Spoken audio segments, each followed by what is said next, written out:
Good morning, everybody. Welcome to our June Community Coffee Hour.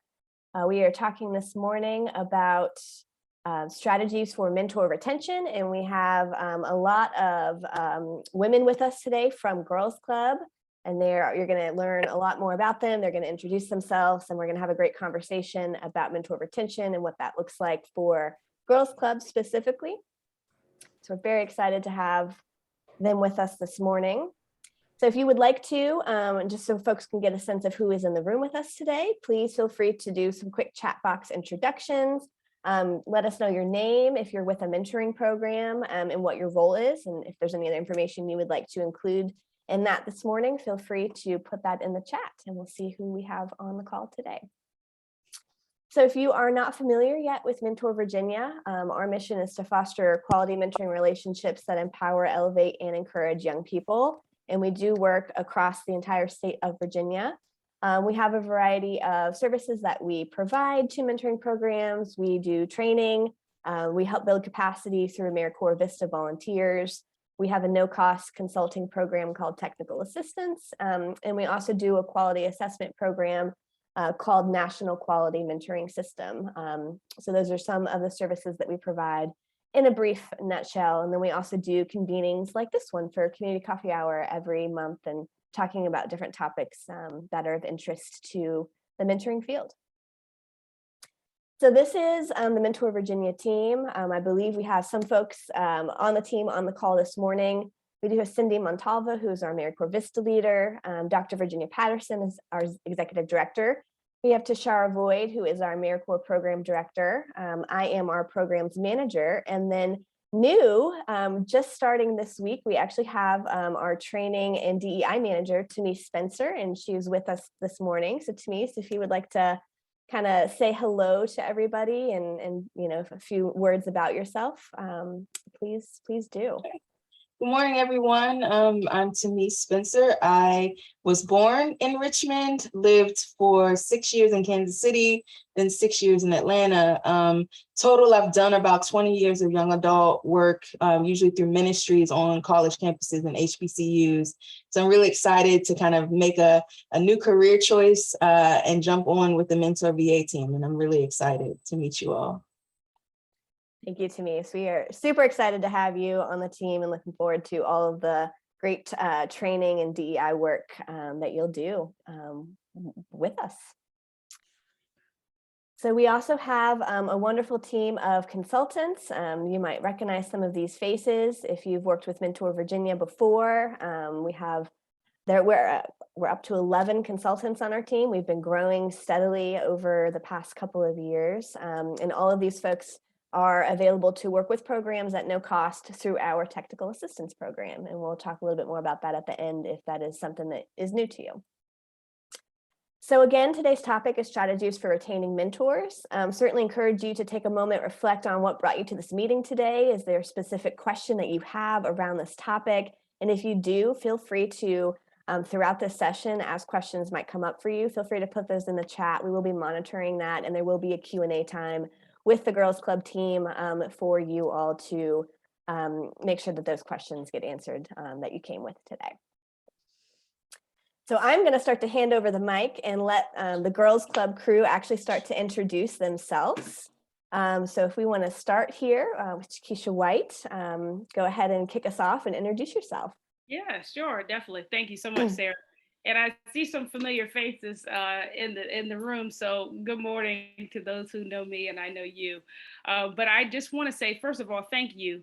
Thank you for taking time to come to this coffee hour. I do believe and hope that you receive something from what we share in terms of things that you can take away from your organization and the work that you do. So again, we have some topics and things that we're going to talk about, but definitely I want to hear from you if you have questions that we might be able to answer. But I'll just kind of share a little bit about me. I'm not going to read my bio, but I started Girls Club as a classroom teacher. So I have been in education for a very, very long time. And I just saw a need. I saw a need with the girls in my classroom. And it prompted me to begin just having an after-school club. that has evolved into, us being in different sites. But again, the work that we all do with kids and youth is important. And so I realized, and it wasn't, I'll just tell you this. And I didn't become a nonprofit. At first, it was just Chekesha working with some kids in her class. And then it became Chekesha working with some kids in her school. And then that kind of just blossomed. But in 2014 is when I became a nonprofit, and it began to grow. And it began to grow in a manner that it was too much for just one person.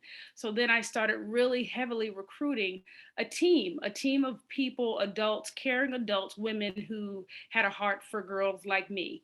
And that's where the mentors came from for me, how it all started. And I I reached back out to former students who I knew were great kids. And I was like, you know what, let me see what they're like as adults. And so I, again, just recruited them, recruited those that were interested.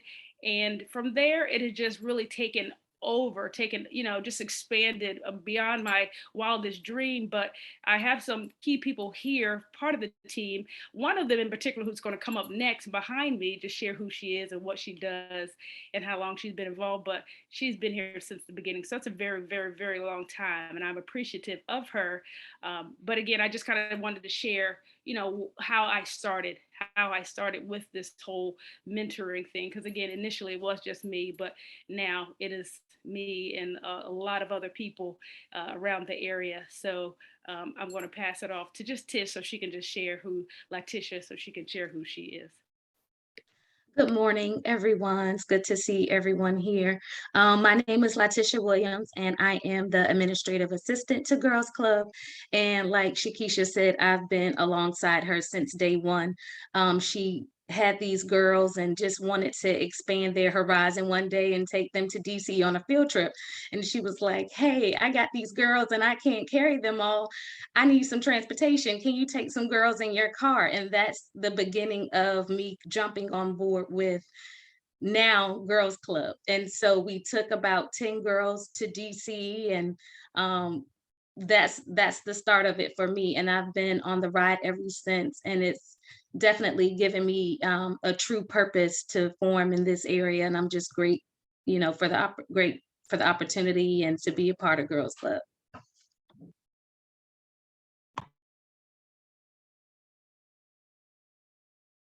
And we could just go around if y'all want, just go around as the pictures are. So Leah.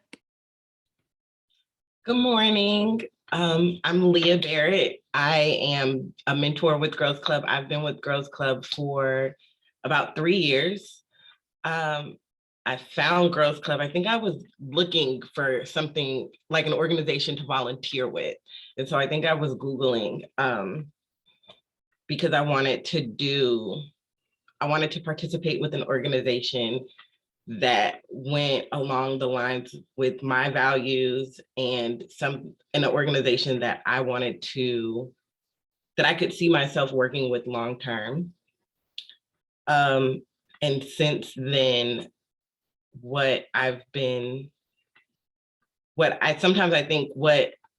even though I'm a volunteer, I think I receive a whole lot more than what I give from working with Girls Club. And it's just something I've been enjoying for the past 3 years. Thanks, Leah. Michelle? Yeah, sure. Good morning. My name is Michelle Watson. I'm so glad to be here this morning. As it relates to Girls Club, I've been a part of Girls Club for 7 years. Miss White at the time, not White, was actually my 7th grade science teacher.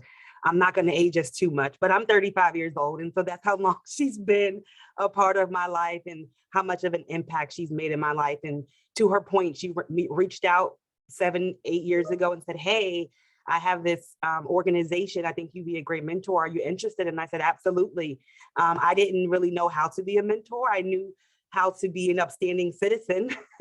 I knew how to be the best version of me, but I didn't really know what it meant to be a mentor. But through her guidance and just through seeing the needs of the girls, I just jumped on board and Also, as to piggyback off of Leah, my why is I get so much more. Also, I feel as if I get so much more than I give, and it's not. I feel like I have an obligation to give back, but also an opportunity to give back. And so, being a part of this organization just provides me with the opportunity to give back to this sisterhood amongst the mentors and the mentees, the family that we are. The sense of sisterhood and fulfillment is just, I just can't put it into words, and I'm so grateful. So that's my why. Thank you, Michelle. Monique. Good morning, everyone. My name is Monique Andrews. I am the program manager over the mentors for Girls Club, but I'm also still a mentor as well. So I have a mentee assigned to me. I've been with Girls Club going on 4 years. And like Michelle, Miss White was my 7th grade teacher.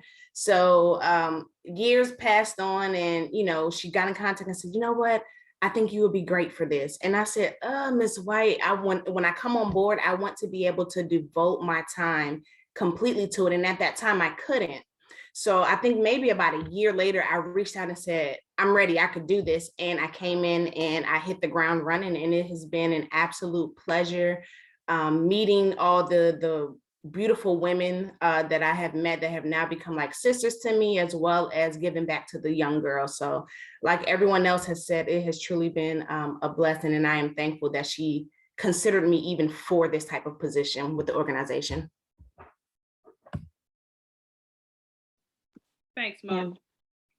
Go ahead, Hi, my name is Kennedy Jackson. I've been with Girls Club coming up on 3 years. I joined when I was in college at Hampton University. I was actually staying in Hampton for the summer, and I'm originally from Atlanta, where I've done some volunteering community service, but I wanted to find something that I could do in Hampton, a way that I could give back. And I think similar to Leah said, when I was doing my research, I came across Girls Club, and the organization really aligned with my values and things that were important to me in ways that I could give back in Hampton and help out other girls like me and younger than me as well. And so, when I started meeting everyone, especially when I met with Miss White, the organization really, it kind of became clear to me that this was something that I could see myself being a part of, seeing a way that I could grow and that I would be able to help other women. And so there were also some other girls from Hampton University that were part of the organization that had told me about it and had spoken really highly of the organization. So it was definitely an honor to be a part of it and to still be a part of it, even though I have now relocated. I have enjoyed every moment of being with the organization. I'm so grateful for the opportunities that it's given me.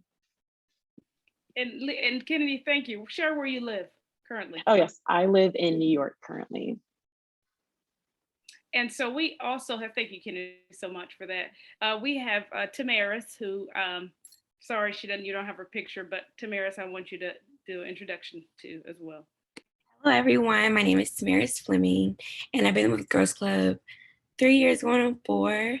And I, as well, was in college, and I just wanted to be a part of an organization, volunteering. And then I found Girls Club, and I just remember the first meeting we had to meet Miss White and the other mentors. And I just felt like a sense of belonging immediately.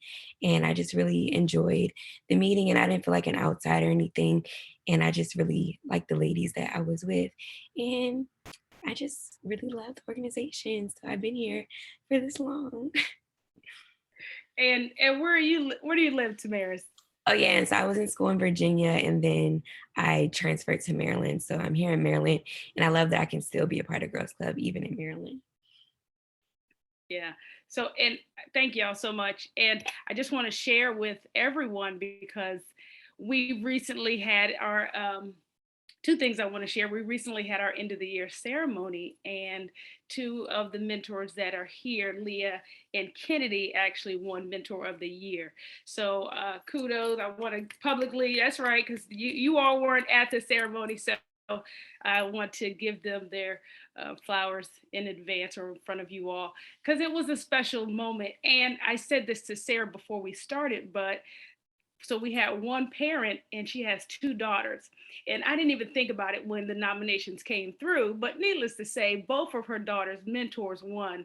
And at the ceremony, if you could just see I mean, she was in tears. She was so excited that her mentors had won this, and it was just a sweet time. And so again, I appreciate you because again, you all, I don't do the work by myself. I do have a good, strong team behind me. And it's funny that each of them have been with the organization for so long. And we're just gonna kind of go some of the questions that we have, but I would say the average mentor length or serving time for us is probably around 3 to 4 years. And I think, for me, what I try to do when new members come on, I never want to feel like I'm so far removed that I am disconnected from my mentors. My goal is to know everybody. And yes, that is a lot of people that I try to get to know, but I want to know you personally, right? I just don't want to know that you are serving or you are volunteering or you are giving up your time to a young a youth, but I want to know about you, like who are you, where'd you come from, like what do you like to do. So I think it's important to, as you take on new mentors, as you onboard them, it's important that they feel a sense of, like some of them said, belonging. I think it's key. It's key to retention. It's key to keeping them because they feel connected. And I just think about, why do people buy into anything, right? It's because they feel they can relate to it. They feel like there's ownership there. And so I definitely commend my mentors because they own it, right? And it really sells itself. And when I say that, I mean, we don't do a lot of marketing. I mean, yeah, we put stuff on social media, but we don't put a lot of flyers in the community. We don't do a lot of that because word of mouth is really your biggest advertiser. And so my team speaks for me, but we are truly a family in Girls Club. And I pride myself on making sure that everybody feels welcome, regardless of where you come from, where you live, what you look like, who your parents were. It doesn't matter. We are all family. And so that is so important to me as a founder, as executive director. Again, I never want to be so far away from them that they can't reach out and touch me, right? If they have an issue with them personally, something's going on with them, I want them to be always to be able to come to me.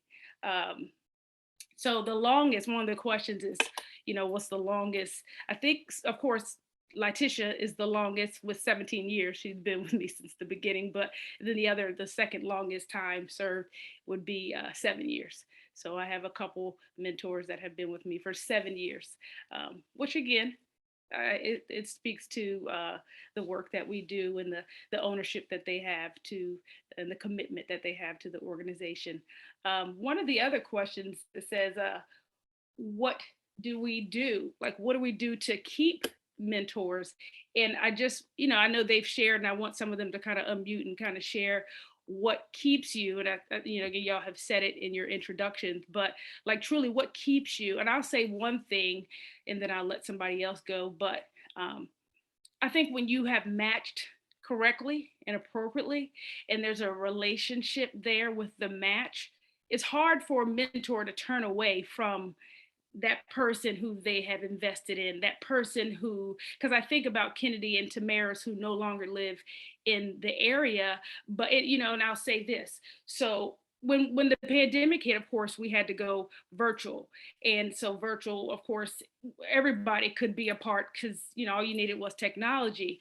But we noticed with virtual came, we know, right? It came black screens, you don't know what they're doing, right? You don't know what the kids are doing on the other side. And so we said, you know what, we're going to go back in person. And so this year, 2022-23, we will be in person because we have been kind of doing hybrid.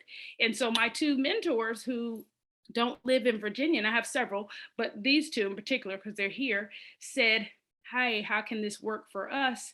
And we don't live in the area. And I'm like, oh, you're right. But then I thought, well, we have technology. So you're going to Zoom in, right? So they will Zoom into our meetings. And I think that's another thing that makes us a little different than some organizations who have mentoring, is that we we have meetings, and my mentors are expected to be at the meetings because that's where they meet their mentees.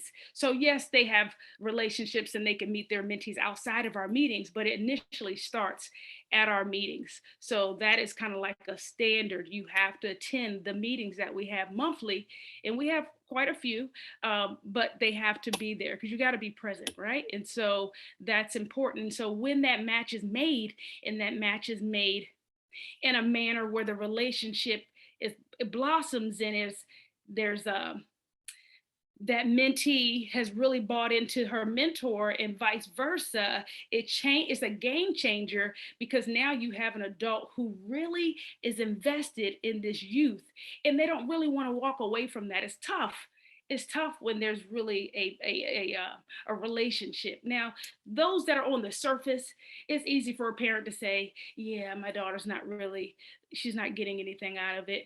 We're going to take out a girls club, but we very rarely have that happen, like where a parent is so displeased that they take their child, or a mentor is so displeased that they leave. And I'll say for me, and then again, I'm gonna pass it on, but majority of mentors that have left is because they relocate and they don't see how they can stay connected.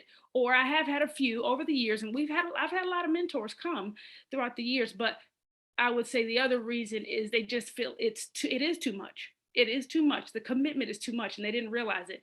And so we had to change a little bit of what we did and say, okay, in order for, because before we would just match them, right? They would on board, we would go through the whole process, and they would get their mentee. Well, now we kind of change that and say, you know what, you got to show up to some meetings before you even get your mentor. Let's see your commitment before we give you a youth. Because if you can't come to our meetings, we're not going to match you, because that's a waste of a match. And so I said all that to say, yeah, there's things that we had to kind of change so that we can have our mentors stay in place. Go ahead, somebody else chime in. I'll go. So I didn't really go into my why during the introduction because I was saving. I knew this was a question.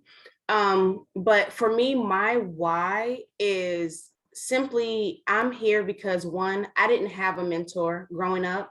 And like Michelle had mentioned, I didn't know what mentoring would even look like. So I was a little hesitant at first when Miss White asked about it.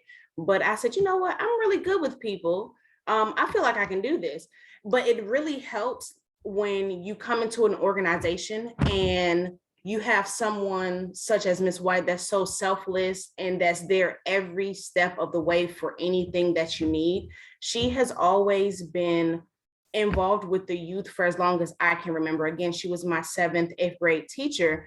And I remember even way back then, she used to take us places and expose us to different things. Like I was even invited to her wedding. So for me, it's more than just mentoring, just to say that I'm volunteering to do something. It's like Miss White needs mentors. I'm giving it to her because she gives so much to the community. And I feel like outside of what she's done for me, like I need to give back. I need to help a young girl be able to go down the right path so they don't make some of the choices that I've made growing up. So again, when you come into an organization and you have someone that's so understanding, the mentors that were already there were so welcoming. I didn't feel nervous. I didn't feel shy around them. We bond and we click and we do things together outside of the organization. I feel like that is what really keeps me invested in this program. Outside of just like our meetings, and maybe some of us may get out, we do mentor retreats every year so that the mentors can actually get together. And for those who have come on board that we don't know, it gives them a chance to meet some of the tenured people. It gives us a chance to meet the newer people so that, again, we can bond and we can try to connect, because this organization is more than just numbers. It's more than just, oh, I have this many mentors. This is legit a sisterhood. And that is honestly what keeps me coming back year after year. It's never a thought in my mind on, I don't know if I'm going to return this year. As time have went on, I thought about it at the end of the year ceremony, and I said, man, it's like 4 years. And it's just when you're having fun, the time truly does fly by. So again, my why is Miss White and the whole group and how she has everything set up and how welcoming everything has been from start until now. I have so many reasons that I could just go on and on and on, but in conversation with someone, they said something to me and I immediately thought about Girls Club. And we were talking about, so how much am I going to be paid for whatever this conversation I was having? And he said, and the guy was like, well, your compensation is your purpose being fulfilled. And that is exactly how I feel with this organization. My compensation is my purpose being fulfilled. The mentorship is just a great sistership, like you've heard. It's not just about the mentees. Miss White makes sure that the mentors are taken care of mentally, emotionally, so that we're able to give of ourselves. Like Monique said, we do have mentor retreats. We make sure that we schedule quarterly check-ins with our mentors to say, hey, how are you doing? Do you need help with anything? Are you having a conflict with your mentee? So they're not left in the dark. Again, this was new to some of us and we didn't really know, but we knew how to be a good citizen. We, some of us are mothers, so we know how to mother. We know how to be a friend. We know how to sister, but did we know how to mentor? So we make sure that we do quarterly check-ins. We make sure that we schedule mentor outings and mentor retreats so that, no one feels alone. How could we grow if you felt alone and so, singled out? And I don't know, I could just go on and on because it's such a great organization. And she knows that in order for us to do what we have to do, we have to be, taken care of as well. And it's like second nature.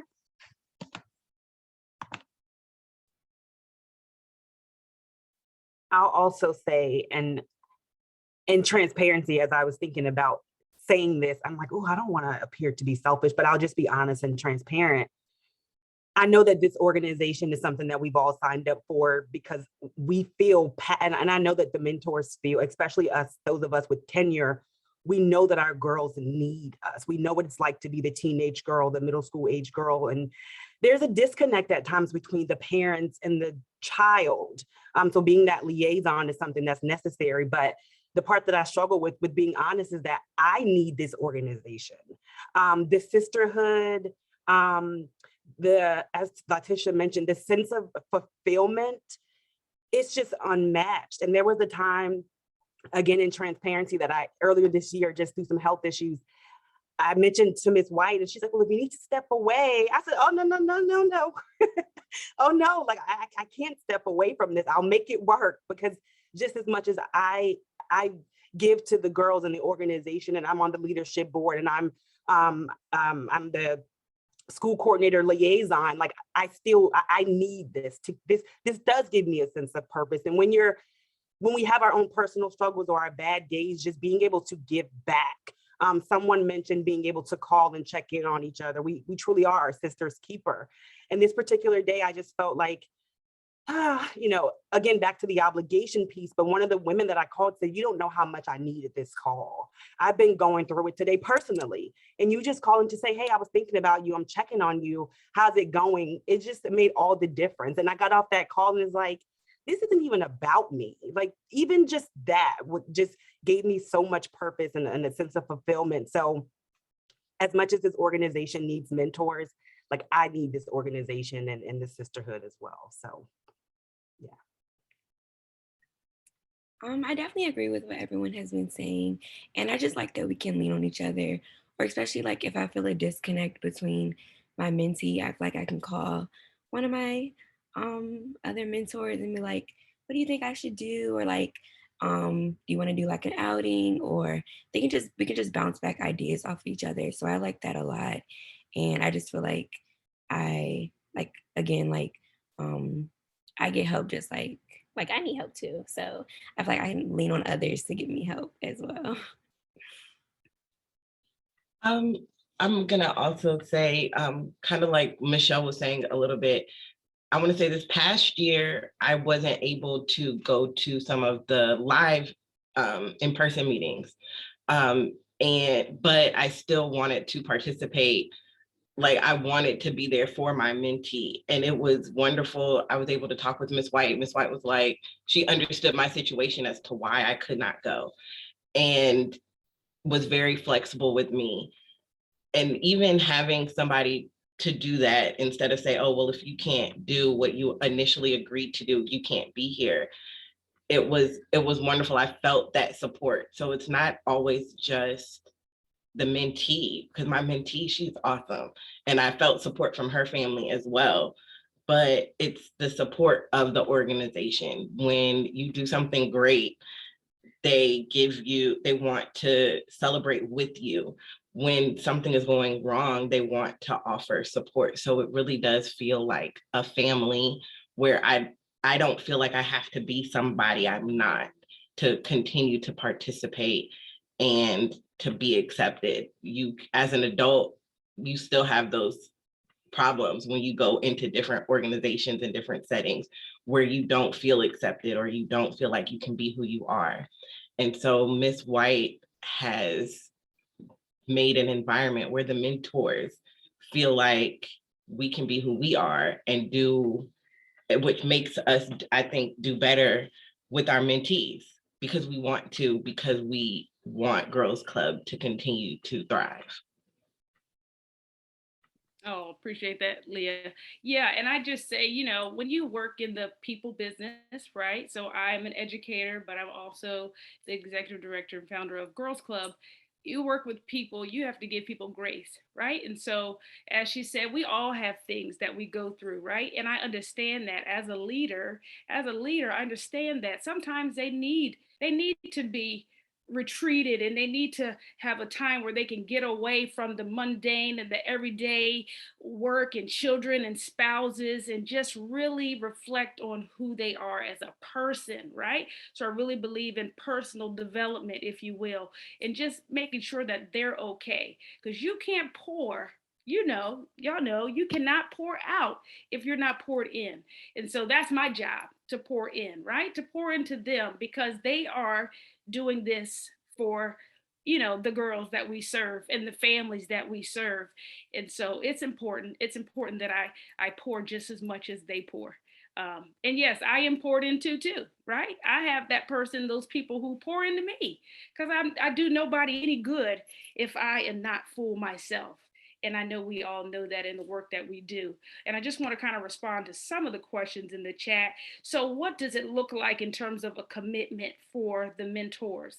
And, you know, this is the community-based site, but we also have school-based sites, and the school-based sites have the teachers. So I have teachers in the building who serve as the mentors. And, you know, just recently I have been partnering with different colleges in the area to provide mentors to those site-based girls. But I would say the biggest group of mentors are with our community base because the girls come from all over. So we are in Hampton, but we have girls that come. We have a girl that comes from Virginia Beach who participates in person. Her mom drives, and that's about a 40-minute drive. But anyway, what was I saying? Oh yeah, so we Lord, I lost my train of thought. Oh yes, the commitment. I apologize. So the commitment in terms of what that looks like, we meet monthly. We meet twice a month. One meeting is a lesson where we talk about various of topics, and then the other one is an outing. And I think that's key too. So the outings are fun.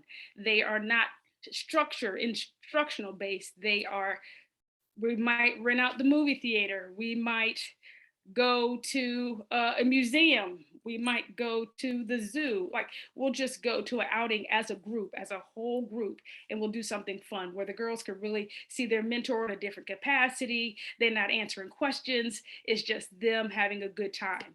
And so that is the commitment, right? In addition to, because I want to answer part of that other question, in addition to the twice a month, the mentors also have to reach out to their mentee weekly. What that looks like is different for different mentors. It could be a FaceTime call. It could be, let's hop on Zoom and do a yoga exercise. It could be, I'm going to text her to check in. So it looks different for different mentors, but their expectation is that they reach out to their mentees weekly in addition to the twice a month meetings.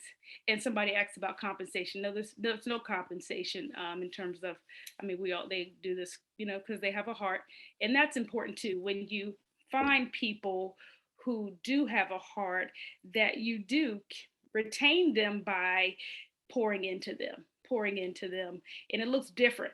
And I know Tish, and they mentioned the mentor retreat, but like she said, we also do, we call them mentor meetups, where we meet up just as adults, right? Just to let our hair down and just really enjoy each other's company. And so that kind of helps too, because it allows the new mentors to really get to know some of the old mentors. Let me see. I see a question: how do we handle variation of engagement with this hybrid world? Yeah, it was tough.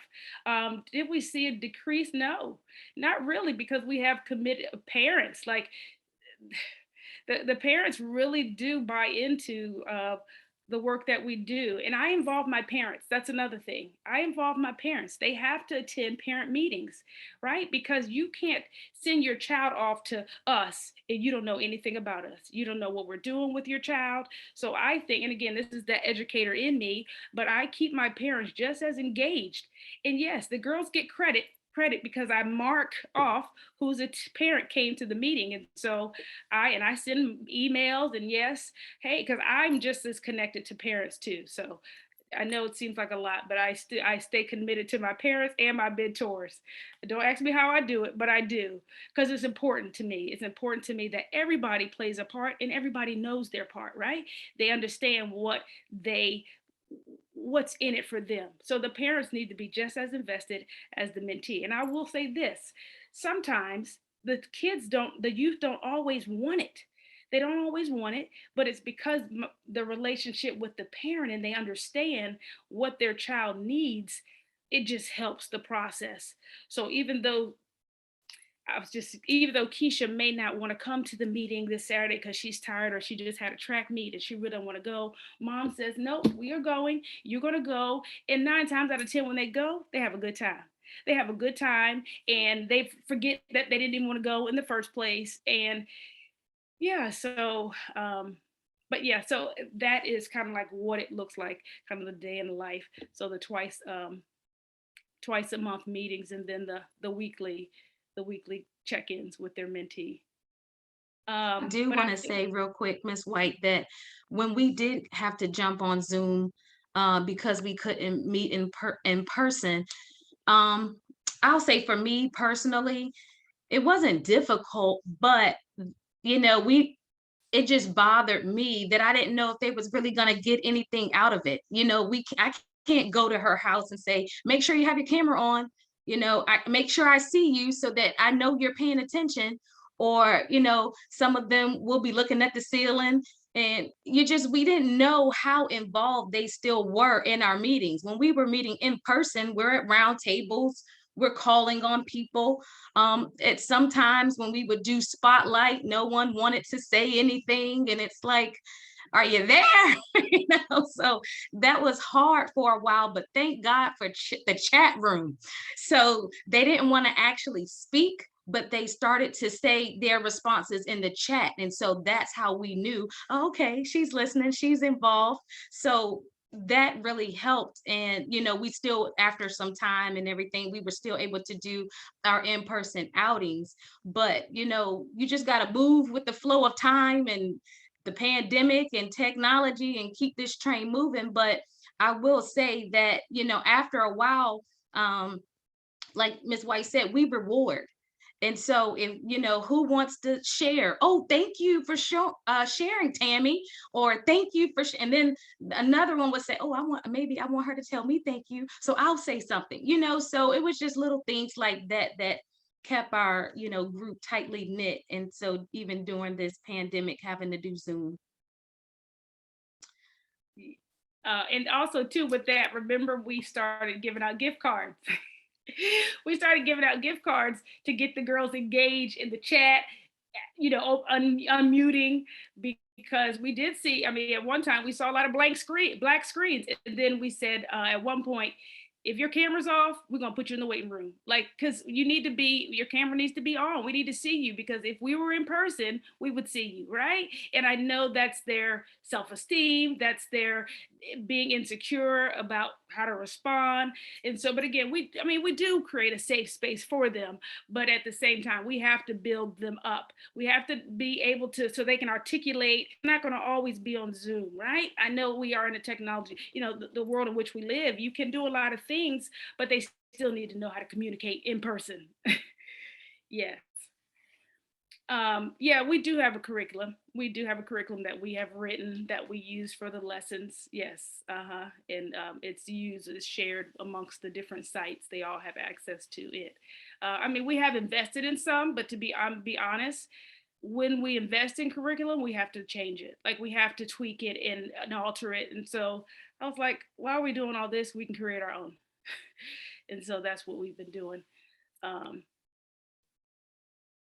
see.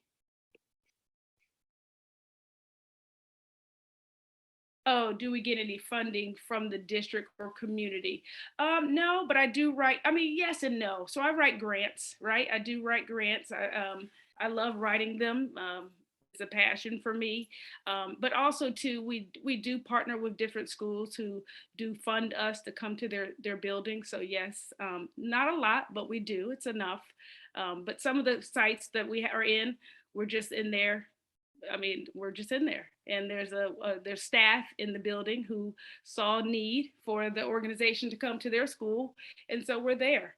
And of course, it helps me being an educator, but we are in schools on a pro bono free basis.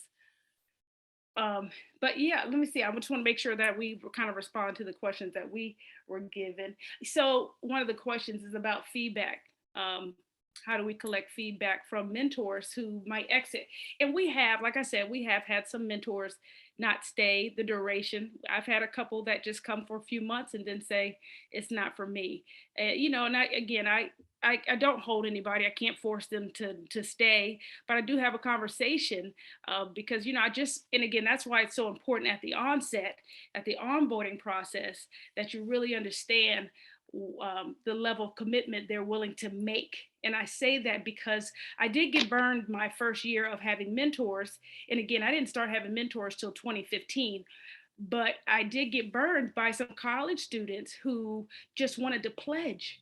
And so soon as they crossed, they left, and they had mentees. And I was so discouraged. I'm like, oh my God, I'm never using a college student again. But I was like, no, I can't do that. I can't shut people off from mentoring even college students, Tamaris and Kennedy. But I just was like, is this really what they're going to do? So I changed the application, and the application now says, are you planning to pledge pledge in the future? Like, so I know your intent. Because if you just want a community service, that looks different than me giving you a mentee. And so again, just having to tweak our application helped us to see what are they really. And then on the application too, it says, do you want to mentor long term? Like, you want to be the full year? Do you want to just a couple hours? Because I won't give you a youth. I won't give you a kid, a girl, if you're not going to be committed and want to be matched. And Monique, you can share to that as well, because you do the onboarding for mentors. Yeah, so I pretty much deal with everything from mentors from the time they either express interest or submit an application, all the way up until they get matched and everything. And like Miss White said, we've seen a couple instances like that where maybe they just needed volunteer hours, but they didn't really communicate that in the beginning. So things have been tweaked a little bit now. Actually, we've been doing virtual interviews, and with this upcoming year, we're actually going back into doing in-person interviews at a local place somewhere nearby that we can all meet at, or me and some of the mentors, because it's easier to read people's body language, and it's easier to kind of get a better feel of somebody in person, as opposed to when you're doing an interview virtually. So again, a lot of those questions Ms. White have tweaked, and I make sure, I think there's a specific question that asks, do you understand and can actually meet these expectations. And I take a moment to go a little bit more into detail and to let them know, like, hey, we're looking for people who have real intentions on something long-term with the organization. If you need community service hours, just let us know that. That way, like Ms. White said, we don't match you with a mentee and then that young girl has to go through a whole process if you decide to leave, and we have to match you all over again. So I make sure to stress the importance of what we're really looking for and making sure that anyone that's coming in the door can meet those requirements, and that they're really committed, because at this point that's what we're looking for. Like Ms. White said, this isn't just, at least for us, and I think all the other my sisters on the call can agree, like we all have a heart for giving and wanting to help the youth, and this isn't something that you can come in and get your community service hours and leave, but we're really looking for people that are intentional, and they can be intentional with their time. They can be intentional with the girls. We're looking for someone that's going to be here and be present, not just showing up to the meetings, but actually participating as well, because what we do in those meetings or on these outings, these mentees will mimic it. If they see, oh, her camera's not on, so I don't have to have mine on, or if they're not doing this, then I should be okay with doing this. So we really try to practice what we preach. And I make it a point during the entire process. I let them know, like, you can't even get your mentee until we see that you have shown up for a few meetings, to show us that, like Ms. White said, that you're really committed to this process. So we're taking some additional steps just to ensure that any future mentors that we have coming on board are in it for the long haul. And I can speak to a little bit of both of that because, like I said, I did join in college. And so I kind of had a two-pronged approach because I did need community service for a lot of my organizations in college. But I also, like I said, when I joined Girls Club, I definitely wanted to find a way that I could make an impact in the community. And it kind of came because I was staying in Hampton for a whole summer, and I was in Hampton for the first time by myself, nobody around. And I was like, okay, well, what can I do where I feel like I am really giving back and helping out? And then when I started school back in the fall, it became a little bit more difficult because, I was going to classes, I was joining all these organizations, I was trying to find ways I could still be involved with my mentee and make sure that, I wasn't just there for the community service hours and that I was really being able to make an impact on her life. And so I kind of had to get creative. I found ways to even incorporate her into things I did. Like I remember, I think maybe one of the first outings we had, I was going to a pageant at my school. And I asked her mom, I said, hey, like, is this something she could be interested in doing? This is the way that we could spend time together. And, I'm still able to maintain, some aspects of my college life, but also bring her in and find age appropriate activities for her to do.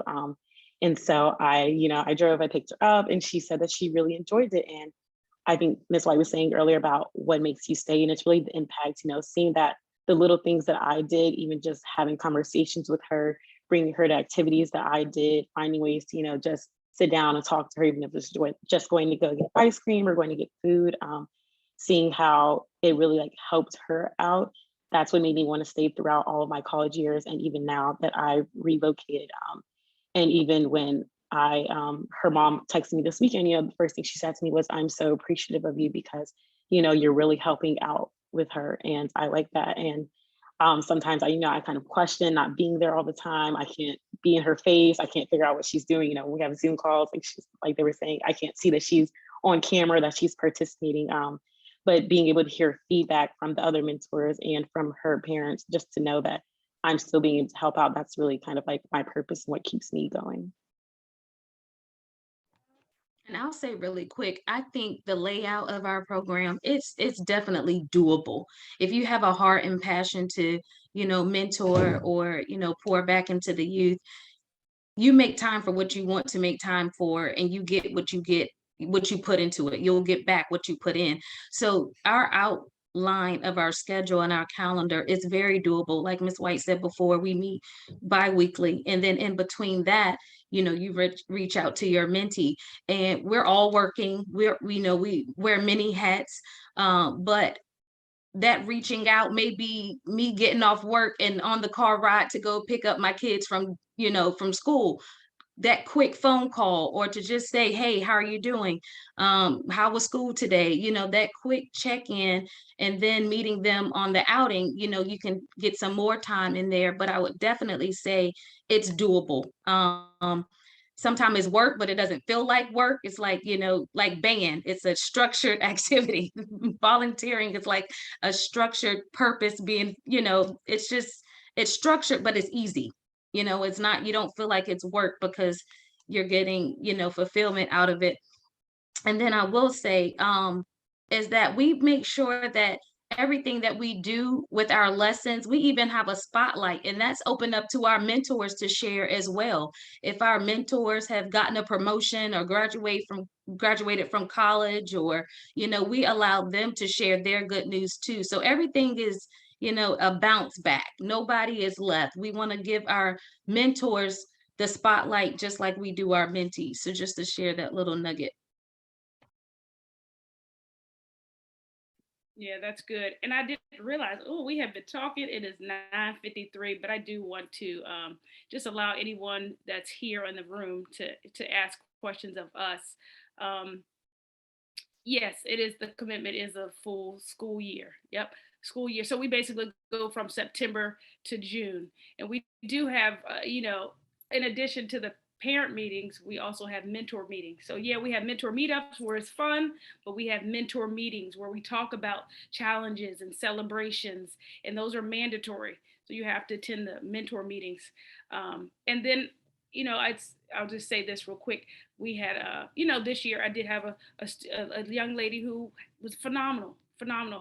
Her parent nominated her to be a mentor of the year, and she's having some challenges in her family, and so she said, I said no, in terms, because they have to fill out an intent to return form, and she said no. So me, being the person I am, because I know she was a great mentor, I wanted to have a conversation with her, like, what is it, what's going on? And she shared with me, and I told her, I get it. Things happen. I said, but you were a phenomenal mentor. If you want to stay committed and stay connected, do, because you have a great relationship with your mentee.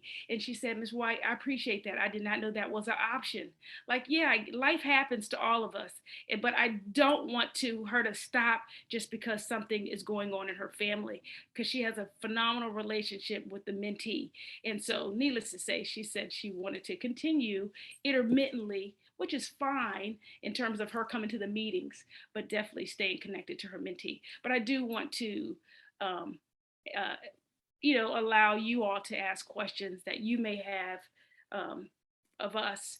And how often are those mentor meetups? We meet every 2 to 3 months. We will do something fun, like we went to Top Golf last month. But we always like schedule things out well in advance. Even our full calendar is scheduled in a year in advance. So parents already know what September through June looks like this coming year. They got it. They get the calendar in June. But questions though. I was one, do we pair multiple mentees with a mentor? Yes. Some mentors up to 3 at the most, because we want every girl to get that individual attention. So I don't know if a mentor has had more than 3. We don't suggest it. Yeah, we hear it. Questions though? Sorry, we took a lot of time talking, but hopefully you received something and got something out of it. But if you have a question that you really have, just we might can answer. Do we have a summer mentor program? No. So I do value their time. And so we take summer off. When I say summer off, we don't have any meetings. There's no in person, there's no Zoom for the month of July and August. And we pick back up in September, because that's kind of like their downtime, their time to just, do what they enjoy.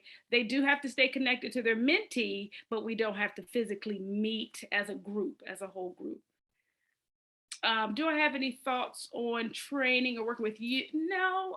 In terms of, to be honest, in terms of just working with youth, period, all youth, I think, just knowing the needs of your kids is important, and then just communicating that need to whoever the adults are that are working. So I'm not for sure what curriculum you use, but I mean, youth are youth regardless, right? And yes, everybody has challenges.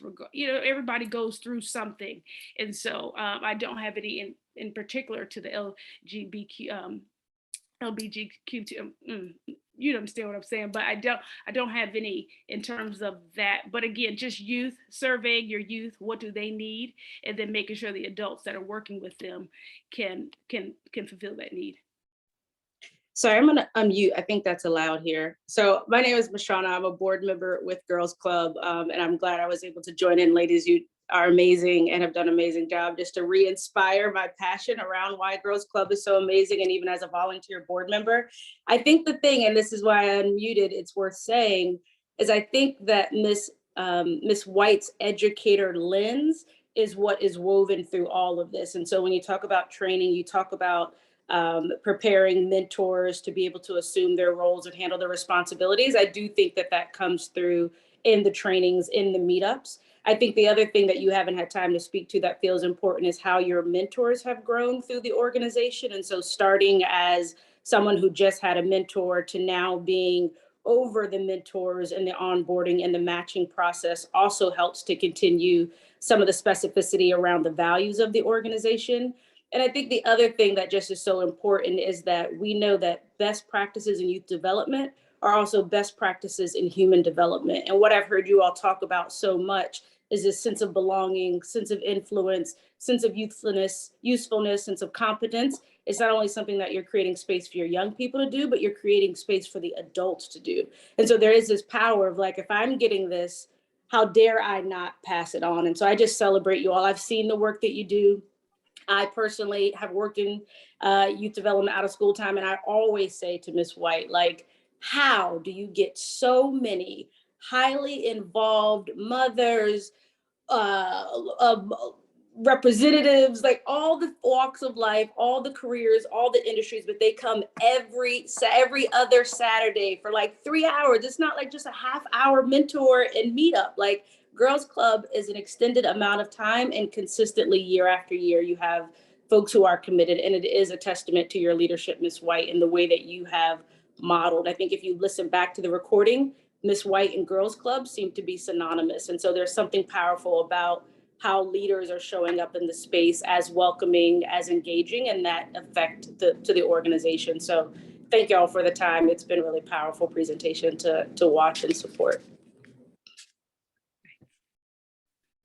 Thank you so much to the entire Girls Club team that joined us for this great conversation on mentor retention. And really, I think the conversation went even much deeper than that, and talking about building community and really the core of mentorship and why we're all in this work in the first place. So I hope everybody is feeling inspired and encouraged to continue in this work. And it always continues. I think mentorship is one of those things that never ends. There's always opportunity to expand our reach in this work. Before we jump off, I know it is 10, so I respect folks' time. If you do have to jump, we do want to launch a quick poll just to select the topic for next month, what we want to talk about in July for the coffee hour. So there are a few different options here. Hopefully you're seeing the poll on your screen. Some of the different options we have for next month: building inclusive spaces for and programs for mentoring, trauma-informed mentoring practices, and then sustainability planning for mentoring programs. So we'll leave this poll open for about 30 more seconds and see all the love pouring in the chat as well. We will make sure to share out email addresses from some of our Girls Club folks if there are any follow-up questions that folks have. Want to continue the conversation. Leave this open just a couple more seconds for the last few answers to come in. Okay, I'm going to go ahead and end the poll here. And it looks like our winning topic is building inclusive spaces and programs for mentoring. So we will be talking about that for our July Community Coffee Hour. We'll share the link to register for that in our follow-up email. So thank you again, everybody, for joining us for June's Community Coffee Hour. Thank you to the incredible team with Girls Club for joining us this morning. And I hope everybody has a great rest of your Wednesday. We'll see you next month. Thank you so much, Sarah, for the opportunity. Thank you. Thank you.